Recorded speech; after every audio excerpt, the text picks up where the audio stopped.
Shalom, la charité, les dons à autrui. Évidemment, on peut toujours se poser la question, quel est le régime préférentiel, le capitalisme ou le socialisme, ou toutes sortes de combinaisons moyennes. Mais ce que la Torah désire entre nous, c'est une profonde fraternité, à savoir que l'homme ne doit pas considérer son argent comme un bien personnel absolu, mais quelque chose dont il doit faire participer les autres. Et cela, dans la Torah, par toutes sortes de dons agricoles, puisque tout était fondé jadis sur l'agriculture, à savoir la parcelle du champ, etc., y compris l'année sabbatique.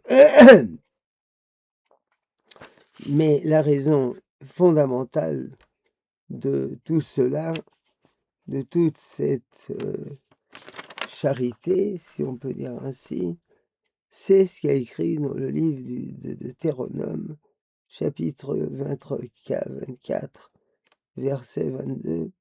Et tu te rappelleras que tu étais esclave en Égypte, et c'est pourquoi je t'ordonne de faire ces choses.